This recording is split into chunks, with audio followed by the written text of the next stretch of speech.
And welcome.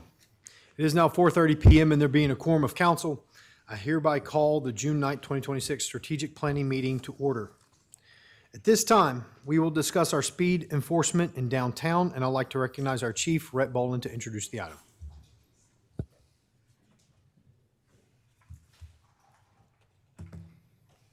Good afternoon, Mayor, Mayor Pro Tem, council members.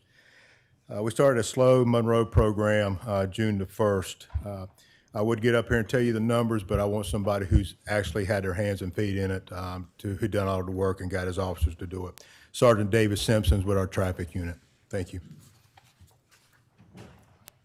Good afternoon again. Thank you, Mayor, Mayor Pro Tem, council members, for having me here. So does everybody have a packet? I think I made enough copies. If not, I might have a couple more. So just going to try to give you a brief overview of what all we've done. The campaign Slow Monroe actually started June 1st, but we really began back in the middle of May.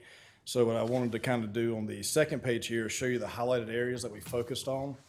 So obviously the big yellow square is going to be, we're worried about the pedestrian areas for our speeders and such, as well as coming up the Jefferson Street. And then the other complaint was down where Franklin, Windsor intersect 5 points was improper passing and unsafe movements in that area. So that's our two major areas for Slow Monroe we've really tried to crack down on. On the same graph, you'll see two little red circles with red arrows nearby. The red circles indicate where we have current radar signs. The one on Jefferson, unfortunately, did go down, through some technical difficulties, but I've pulled the data the best I could from that sign. And then again, the red arrows are showing you the distance, essentially, that those signs are picking up speeds coming up to those cameras. Just to give you an idea, when you see some of the stats here in a minute, kind of what I was going through. So then on the next page, these stats again are going to show the week by week breakdown. It's just the average breakdown for speed. So again, this is the Haines Street camera. The average speed there you can see is broken down here by day. We're coming out around 23, 24 miles an hour now for this week of May 18th to May 24th. And then the next graph below it, just to explain, so that shows our average mile per hour speed for those days, again, around that 23, 24 miles an hour. But what it is showing that 31, 32 miles an hour above, so that is essentially the top 15% of our speeders. The highest speeds that were occurred in that area were around that 31 miles an hour on an average for, again, Haines Street. And again, this is just before it gets into its pedestrian zones is the big thing I want to take away from there. Then for the next graph, again, that shows you the amount of vehicles. So for this week, we had a total of 10,970 vehicles that passed by that sign and were registered. And then below it shows kind of the speed. So we can see our average speed there, again, in the middle, 21 to 25 is where most of our speeders are. And then it trickles down, obviously, the higher speeds you go. And then these next set of graphs is the exact same thing. It's just the next week prior after that. So the next week, the 25th through the 31st, kind of the same thing. We had a little bit more of a spike on that Monday, the 25 mile an hour zone, but throughout the week, it's still again around that 23, 24 miles an hour once we get past those signs and into the pedestrian area. And then we came out with about the same of the highest average speeding or speed miles per hour, around 31, 32 miles an hour when you get into downtown. And then the next graph again there shows that we had a total this week of 11,610 total drivers that passed by those signs. And there's 632 more per week, but the average speed stayed approximately the same. And then, again, the last week, again, same breakdown. When Slow Monroe, actually the formal campaign began, but honestly, nothing really changes there. The speeds the first couple of days really, went a couple miles an hour less at 23 mile an hour range. But again, your average or top speeders kind of stayed the same. And the same thing as far as the amount of speeders. To show you just a general breakdown of a day-by-day basis, so I broke down the June 7th and June 8th by individual days, because just it gives us a little different data. Because one thing we try to do is figure out not just what the average speed is, but when these people are actually speeding and when we need to focus on those areas.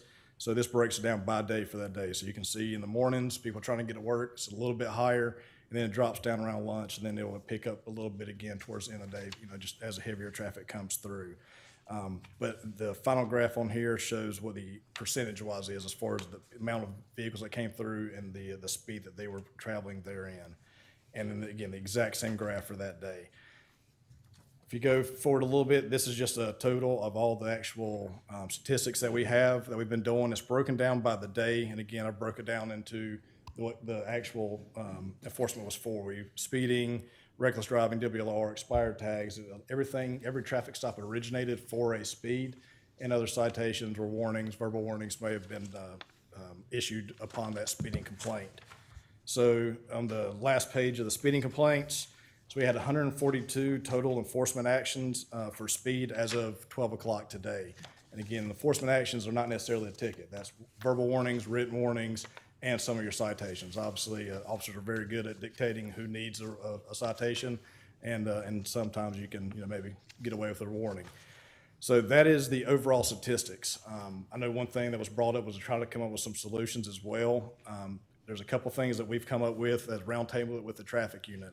One is the radar signs. I know I talked about it, but I wanted y'all to actually see it in case you weren't familiar with it. The radar signs that we typically use are this TC600 from the radar signs. All the stats you see were all pulled directly from that camera, so you can kind of see what kind of data you get from that. I know if you go back to the map where I have these radar signs at, one thing we talked about was for the speeding pedestrian areas. It's going to be really hard to put any kind of sign up, just because of the way the parking is or the streets are designed. But as of right now, with the lower speeds in downtown Monroe, if you did decide that you want to do some more of these signs, we would suggest putting them on the outskirts, like put them on Haines Street before you get to Windsor, where it's still a 2-lane road. And the same thing coming across the bridge. And on Jefferson Street there, they actually make a multi-lane camera as well, about the same price. You could put one over there as well that could track up some of those vehicles where you don't have that parking blocking it. Again, they all do the exact same thing that with the cameras we use now. We can pull those datas. Again, you do have the option of a permanent fixture or one that we can move around. Again, it's just an option out there. And on the couple pages after that, I show you that you have just some different designs you have. Again, it depends on what size you're looking for, whether you want to be permanent or not. But again, that can all be discussed later as well. And then the last one shows the poles. That's one if you want a permanent solution. We work with the street department, obviously, and that's where you could pick out what size pole you want and what color you want. If you want a permanent fixture, once it's in the ground, we can maintain it because we already have all the software and licenses for this program as well.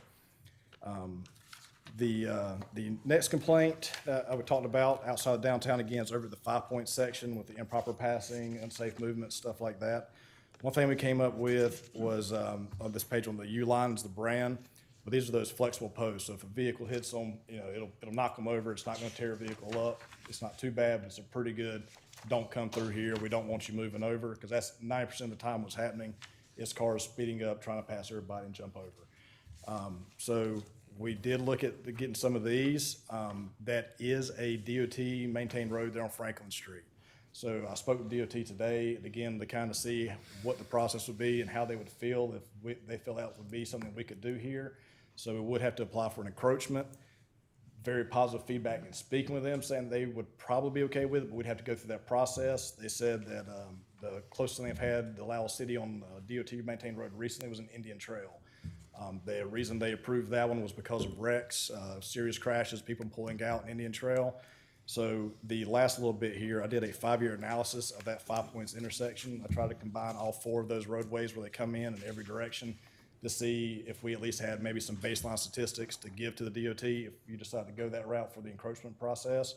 And I've tried to, again, highlight so in the last 5 years, the total crashes, we've only had 23 there.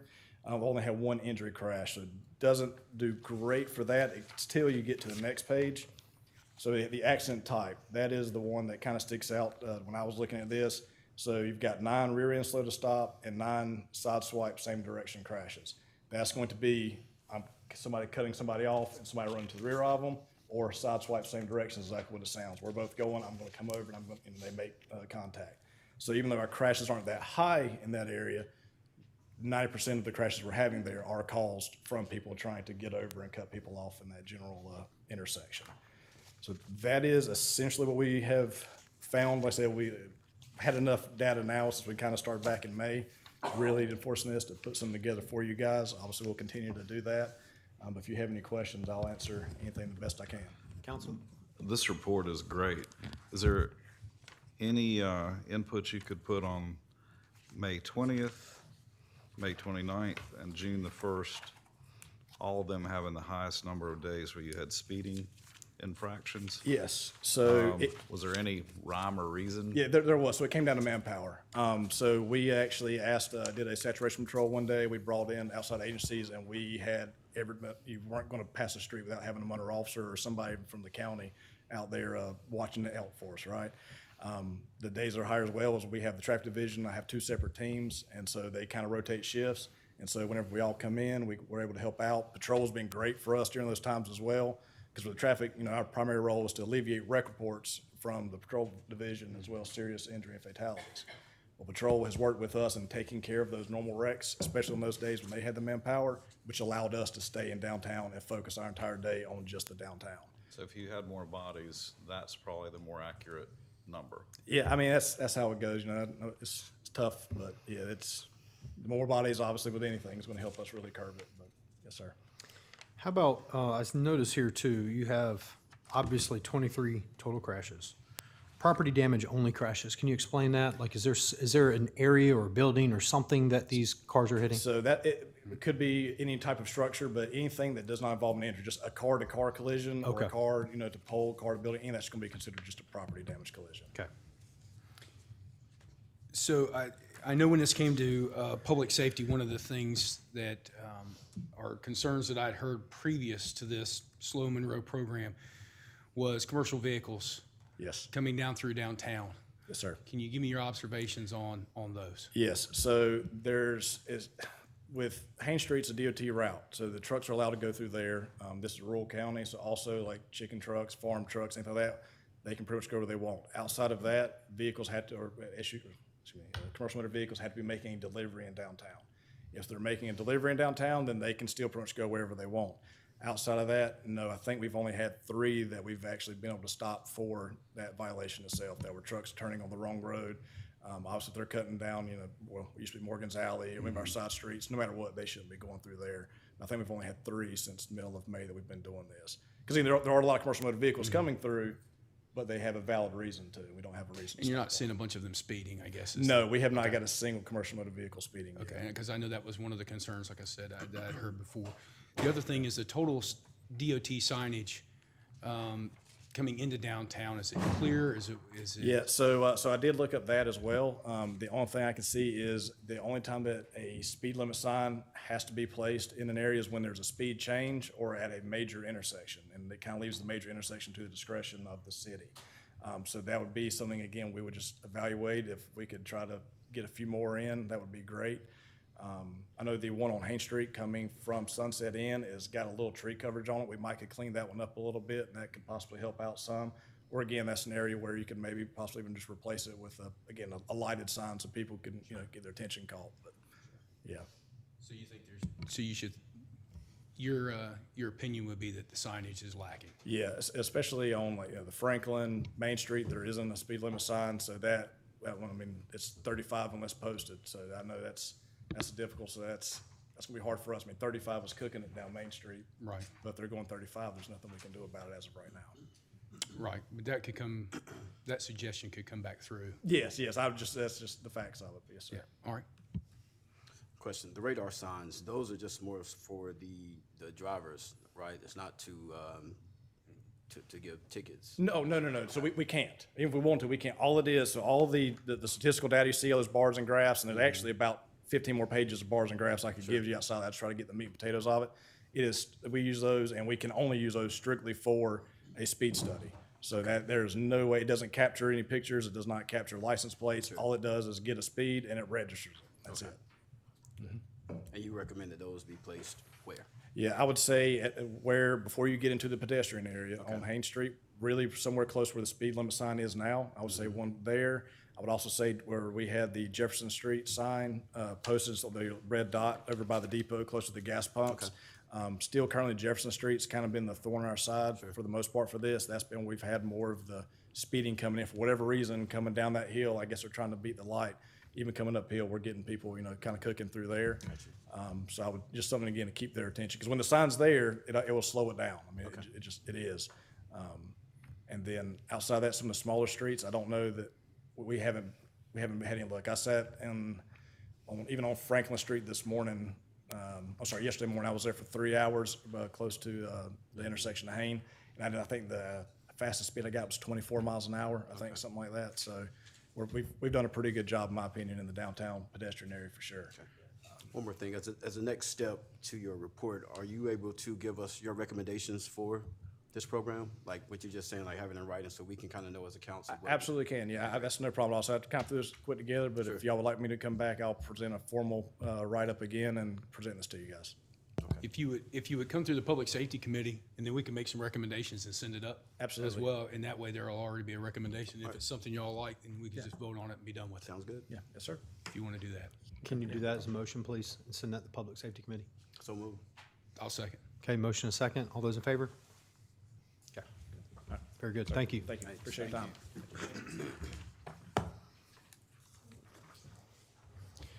Next up, our US 74 and Highway 601 interchange enhancements and Skyway Drive streetscape project update.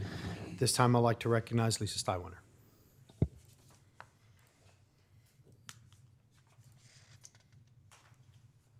Good afternoon, Mayor, Mayor Pro Tem, City Council. I'm Lisa Stywinner, Director of Planning and Development with the City of Monroe.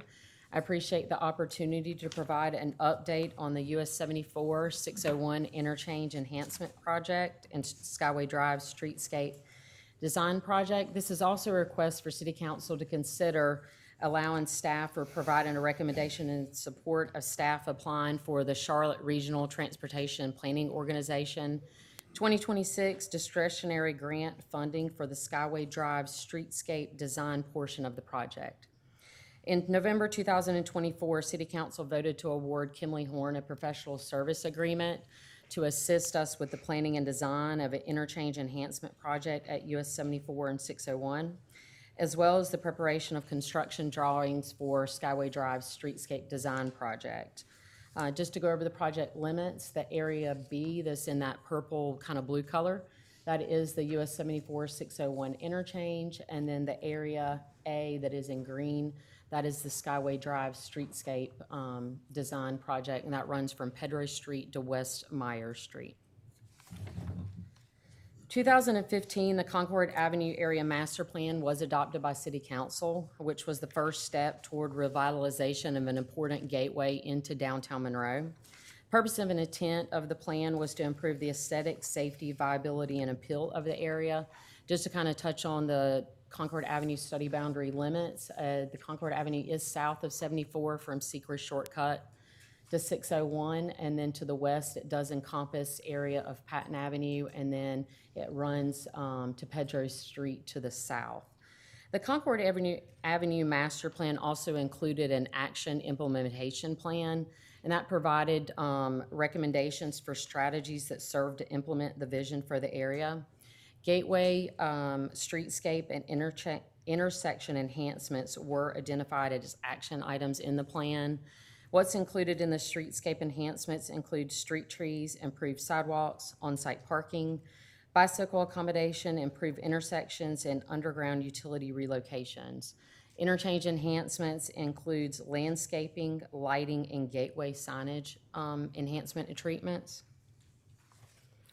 The intersection improvements that were identified in the master plan include 4 intersections along Skyway Drive. 3 of the 4 intersections emphasize aesthetic treatments such as pedestrian connections, street lighting, and trees that line the roadway. The Area 2 intersection, it does focus on the intersection of Lydia Street and Skyway Drive. And what that includes enhanced pedestrian accommodations as well as masked arm traffic signals, pedestrian crossing signals, and the movement of existing utilities underground. Many of you may recall or remember that NCDOT has an interchange improvement project located at US 74 601. And what that project includes is replacing the bridge, constructing roundabouts on both sides, and then also providing a sidewalk on both sides. This project is currently in the right-of-way acquisition phase and is scheduled for construction in 2030. The NCDOT interchange improvement project does provide a great opportunity for the city to advance those action items in the Concord Avenue Master Plan. Since the professional service agreement has been executed, Kimley Horn has been working behind the scenes on the task listed in the scope of services. They are listed on your screen. I'm not going to go over those. Over the past year, Kimley Horn, city planning staff, and NCDOT have been coordinating diligently with the city's enhancement and streetscape project, also with NCDOT's interchange improvement project at 74 and 601. Several project action items have been completed so far. Kimley Horn has completed an overall landscape plan, gateway concept, sign renderings, and 75% construction drawings.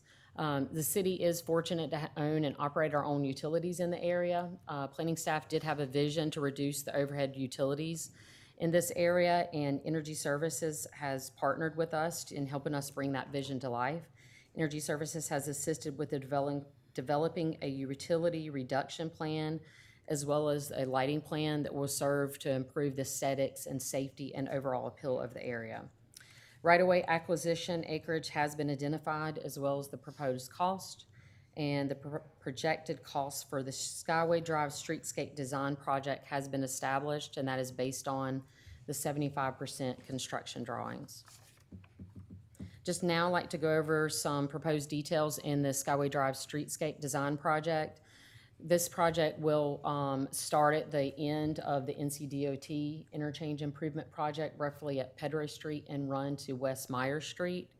What's included in the streetscape project, or what's proposed, is an 8-foot multi-use path on the north side and a 6-foot sidewalk on the south side, landscaping, stamped crosswalks, reduction in overhead utilities, new street lighting, pedestrian decorative lighting, replacing the traffic signal at Lydia Street with the mast arm signal, and then also benches and trash receptacles are being proposed. This is just two sections of the streetscape. I'll just kind of briefly go over the section B, which is at your top left. That is the intersection of Skyway Drive and Lydia Street, and as I mentioned, that replaces the overhead traffic signal with the decorative mast arms. Paver crosswalks, trash receptacles, proposed new street lights, an 8-foot wide sidewalk, and then landscape area with street trees and shrubs. The next few slides will go over what's being proposed in the concept plans. This slide kind of touches on the overall concept for the interchange. Just to kind of mention the NCDOT project's limits again, once again, they're replacing the bridge on 601 and then installing or constructing the roundabouts on each side. You can see the extents of the bridge that are in blue. NCDOT would typically provide a 5-foot sidewalk on both sides of the bridge, and then within the roundabouts, they would do the grass with the concrete around it. What city is proposing to do, engineering department did bring before council several years ago a request to increase the 5-foot wide sidewalk along the bridge to 8-foot wide sidewalks. Of course, we are responsible for that cost. Council did approve or give permission to move forward with that process, so POW bill funds will be utilized for that portion of the project. Planning staff is proposing to landscape the roundabouts and provide the stamped concrete within the roundabouts. We're proposing to landscape the interchange, as well as provide decorative lighting, and as well as provide some sign monumentation. This is just a slide showing a more zoomed in version of what the roundabouts may look like. Excuse me. This slide provides a visual of the Concord Avenue and US 74 existing bridges. Many of you may remember NCDOT is not planning to replace just the Skyway Drive Bridge over 74, but also Concord Avenue as well. The Concord Avenue Bridge replacement is scheduled for construction in July 2027, and the US 74-601 Interchange Improvement Project is scheduled for construction in 2030. City Council previously approved or voted to improve the wall aesthetics for both bridges. Staff's goal is for the proposed wall aesthetics to resemble one another, so that since the Concord Avenue Bridge is scheduled for replacement first, planning staff has already been working with NCDOT on what those proposed wall aesthetics will look like. Here on the screen are just what the proposed wall aesthetics are proposed to look like for the Concord Avenue Bridge. These wall aesthetics will roll into an NCDOT agreement that will be brought back before City Council for final decision. But what is proposed within this wall aesthetics is the type of brick pattern, materials, and colors. They are designed to resemble the Monroe Expressway. At this time, what that includes is the standard brick pattern that you see on the screen with a sandstone grout color. You have your bronze color for the girders and metal bar rail at the top of your bridge. And then you also have the sandstone color on the ground and line, and then the top of the coping and the column in the middle is your sandstone color. There is a Monroe logo, just the M proposed for the middle column with the city colors, red and, not red, blue and green. My high school colors were red. Next, I'll briefly go over the concept plans for gateway elevation and sign renderings. In the scope of services, staff requested Kimley Horn provide us with concepts for a gateway at the US 74-601 as well as sign renderings. The proposed wall aesthetics for this bridge will resemble Concord Avenue as well as the Monroe Expressway with the type of brick, the colors, materials, and then the Monroe M in the middle. The proposed Welcome to Monroe Gateway elevation concept consists of approximately 8 feet by 10 feet perforated metal powder coating panels, internally lit box channel with 5 feet tall lettering. Just to kind of go over our request or the different scope of services within this project, staff requested Kimley Horn to provide concept plans for the gateway elevation as well as the signed renderings. And the reason for that is because NCDOT's gateway or interchange improvement project is not scheduled for construction until 2030. So if we were to move forward with this project, we wouldn't be able to do so until the construction was complete. We did ask them to do construction drawings and bid documents for the Skyway Drive streetscape project because we are able to move forward with that if council approves to do so. As I mentioned, Kimley Horn was tasked with designing concepts for sign renderings. They did come up with 3 different designs. Option A was inspired by the city's existing logo where Heartland meets high tech. That resembles the airport and agriculture. Option B was the inspiration came from the Union County Courthouse. Option C, the inspiration came from the downtown materials in the Morgan Alley and also from early Monroe history of the Jackson Cotton Mill and Piedmont Buggy Factory. I mentioned before that planning staff has been coordinating with the City of Monroe Energy Services Department to reduce overhead utilities in the project area and to upgrade the street lighting. Energy Service Department has developed a utility relocation plan as well as a lighting plan. That proposed lighting will consist of new street lighting and decorative pedestrian lighting, as you see kind of the images on the screen or the slide here in front of you. These are consistent with the city's lighting plans that Energy Services has been rolling out in different areas of the city. The Skyway Drive streetscape project I mentioned before does require some additional right-of-way acquisition. There's 2 types of right-of-way acquisition that we would be proposing. One is a temporary construction easement that is in your blue color, and then the red is your permanent easement. Both of these total approximately 1.257 acres. It roughly, the number of parcels included is roughly 8 parcels. Proposed right-of-way cost that does not include administration fees is approximately $260,000. So project, I might have a misspelling on the screen. Project next steps.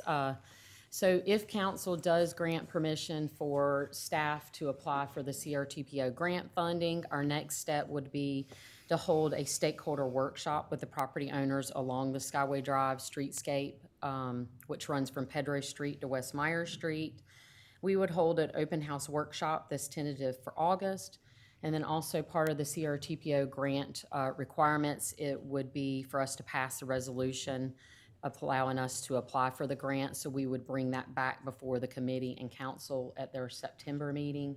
And then we would look to apply for the CRTPO grant funding for the Skyway Drive streetscape portion of the project in October. Now to just go over some of the project cost, the streetscape design portion of the project is approximately $2,790,000. This is based on the 75% construction drawings. Right-of-way acquisition is approximately $260,000. So the projected proposed project cost is around $3,050,000. CRTPO grant does require a minimum of 20% match. Of course, it encourages a higher match to be more competitive. Planning staff would be proposing a minimum of 25%, possibly 30% match for the grant. And then the matching funds, we do have that money to match those funds in our Concord Avenue redevelopment project account. So that could be allocated out of that account. I'll be happy to answer your questions, and the action item before you is to recommend in support of applying, or request for your recommendation in support of applying for the CRTPO 2026 discretionary grant funding for the Skyway Drive streetscape design portion of the project. Okay, council, any questions? Yeah, one question. You say there are two eastway acquisitions for the roundabouts on either side of the bridge? The right-of-way acquisition for the city would be part of the Skyway Drive streetscape project. Okay. Any acquisition acquisition has actually already taken place for NCDOT's interchange improvement project, which includes the bridge replacement and the roundabouts on each side of the bridge. Thank you. So we already have the funds for this in the Yes. Concord Avenue. Yes, sir. Okay. Is that Fort Monroe was part of Concord? Concord Avenue, of course, was rolled into the overall land use plan, similar to the downtown master plan, but Concord Avenue is more of a small area plan. Lisa, where would the gateway sign go? That would be on Skyway? The three options that you showed? Yes, Well, once again, the gateway interchange concepts are, concepts. They're visual ideas that aren't specifically construction drawings at this point, but Kimley Horn has kind of proposed them to possibly be located here, which is 74, Okay, yeah, 601. got it.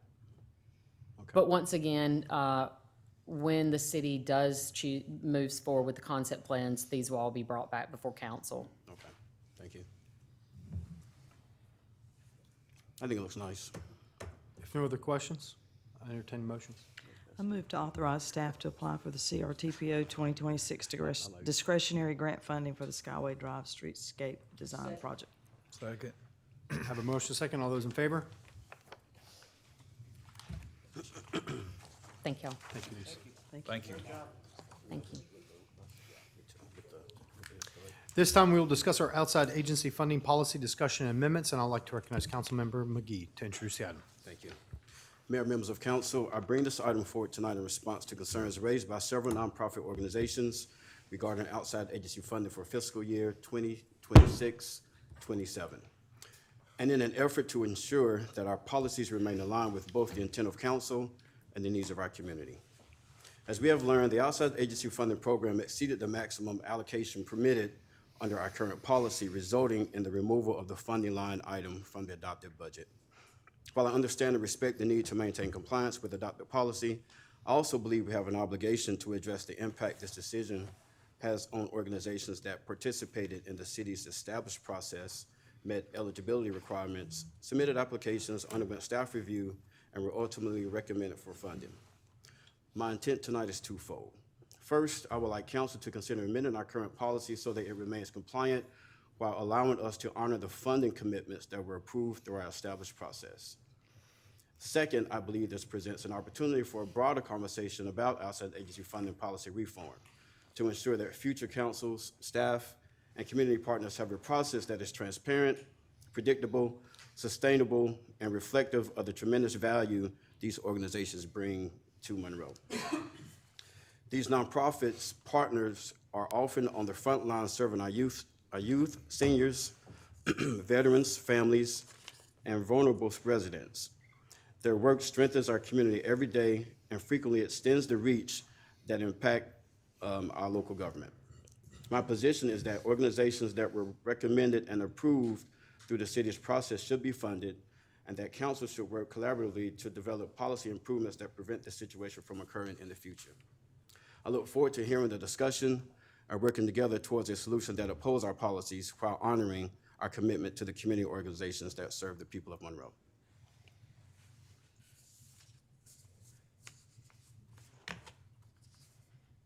Is your, the statement you made, are you wanting to make a motion to, let me make sure I'm. Yes, I'm I'd like to make a thinking. motion to increase the Well, percentage. Let me, Sure. okay, but it's a twofold, I thought I heard, twofold to increase the percentage for us to be compliant with our policy. Sure.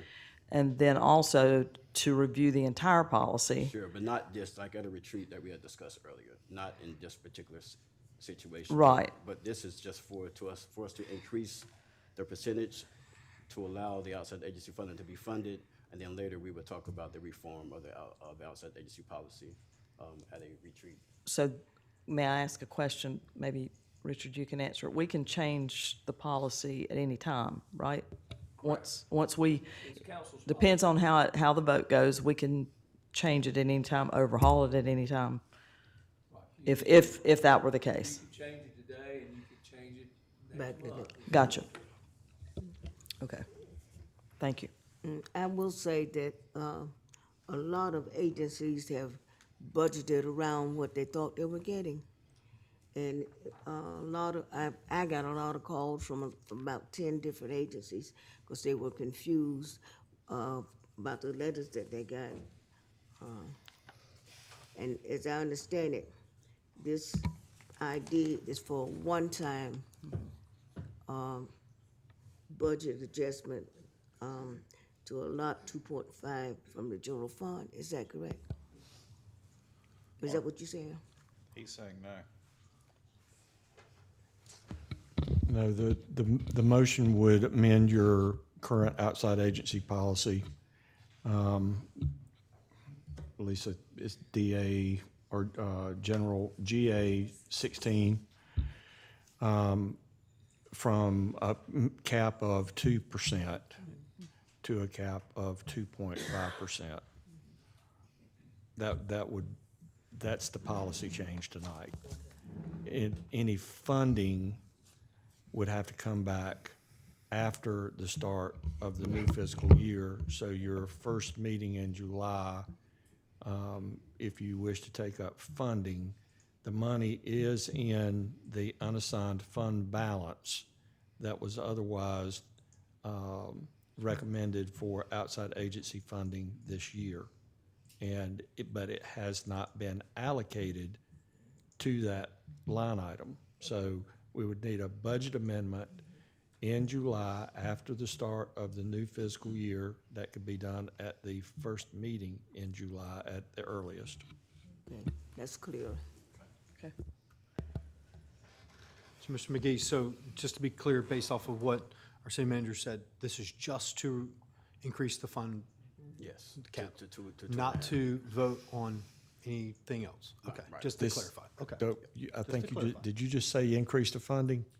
No, I'm It's sorry, increase the cap. Increase the cap. It's increase the cap. Yes, sir. Okay. Okay, any other questions or comments? So do we have a motion on the floor? Mr. McGee did say motion. Will you restate it, please? I'd like to make a motion to reallocate the funds to 2.5 of our general fund budget. To reallocate or to increase?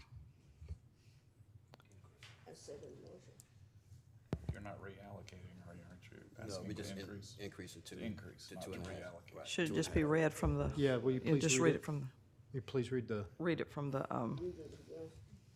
Discussion and action to amend the outside agency funding policy, GA 16, increase the outside agency funding budget allocation to 2.5% of the general fund budget. I second the motion. all right, have a motion, second? I Any have some discussion? I Okay. have some comments. I'd just like to say before there's a vote to raise outside agency funding cap, I think we need to stop and remember who pays for all of this.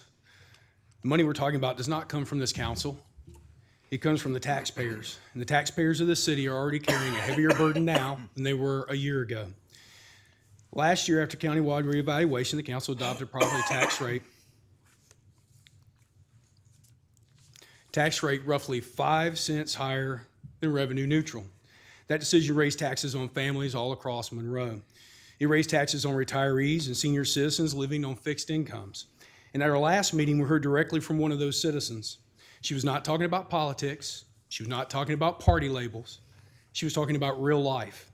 She was talking about what it feels like to watch someone work their whole life, retire, try to live responsibly, and then find out that the government changed the rules and started asking for more and more of their money while their income stays the same.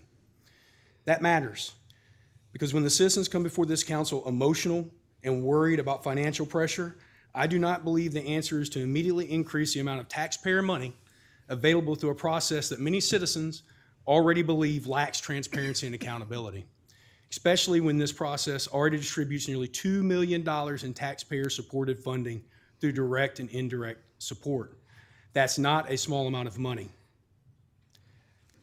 I think it's tone deaf for us to sit here and talk about raising this cap. And I don't think that the average citizen who had their taxes go up would feel that this is a good use of their money. And that's my comments.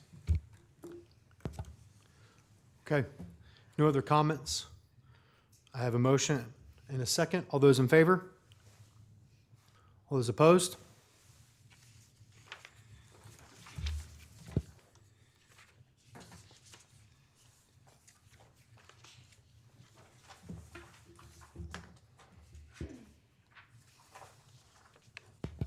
Okay, at this time, I will now recess our meeting